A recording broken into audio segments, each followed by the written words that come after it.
मुझे दुख भी हुआ और हंसी भी आई। दुख इसलिए हुआ कि मैं मान के चलता हूं कि महाराष्ट्र के राजनेता थोड़े पढ़े लिखे होते हैं, किताब की सिर्फ जिल्द नहीं देखते, किताब को अंदर भी पढ़ के देख लेते हैं। महाराष्ट्र के उप मुख्यमंत्री केवल किताब की जिल्द देखते हैं। ये देख के मुझे बहुत निराशा हुई।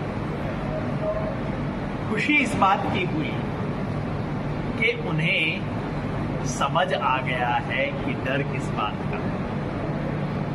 देवेंद्र फडणवीस जी को समस्या संविधान की किताब की जिल्द से नहीं है, समस्या किताब की आत्मा से, क्योंकि इस संविधान की आत्मा में लाल है और नीला भी है। भारत के संविधान की आत्मा, भारत के संविधान की प्रस्तावना समता की बात करती, न्याय की बात करती, अधिकार की बात करती।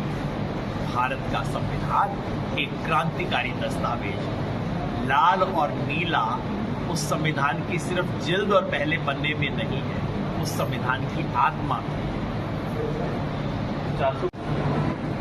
ये जो महायुति की सरकार है, मैं कहता हूं महाठगबंधन की सरकार है, इस सरकार का तो जन्म ही पाप में हुआ, जन्म ही धोखे में हुआ, गद्दारी में हुआ। और 2.5 साल तक ये जो सरकार चली है, इसको आप यही कह सकते हैं कि ये झूठ की सरकार है, लूट की सरकार है। चुनाव में ऑलरेडी इसे रिजेक्ट कर दिया, लेकिन काम अभी अधूरा है।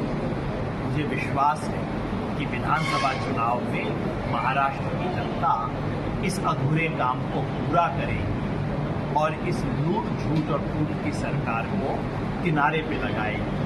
मुझे बेहद खुशी है कि आज यहाँ दहाड़ू में हम अपनी बात को रख रहे हैं, जहाँ से मार्क्सवादी कम्युनिस्ट पार्टी के आमदार भाई विनोद यहाँ पे ऑलरेडी आमदार हैं और जिनके पक्ष में पूरी महाविकास अघाड़ी के स्थानीय जितने भी पक्ष हैं पूरी तरह से जुटे हुए हैं। और मेरी आशा है कि पिछली बार जो 4,500-5 हजार के मार्जिन से जीती, इस बार कम से कम 25,000 के मार्जिन से जीती। ऐसा मुझे लोगों ने वायदा दिलाया है और मेरा विश्वास है कि ऐसा होगा।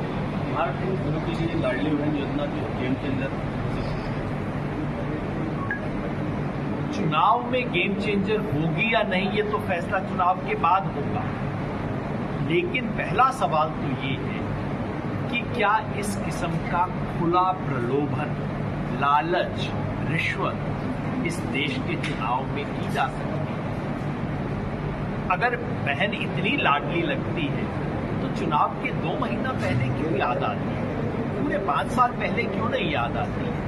क्यों नहीं आपने गवर्नर के एड्रेस में इसका जिक्र किया? क्यों नहीं आपने बजट के अंदर इसको शामिल किया?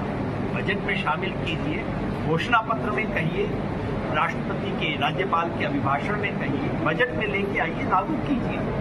लेकिन ये जो हो रहा है, ये सिर्फ और सिर्फ पैसे से वोट खरीदने की राजनीति हो रही है। यहाँ इस इलाके की कुछ महिलाओं ने तो पिछली बार साड़ियाँ वापस कर दी।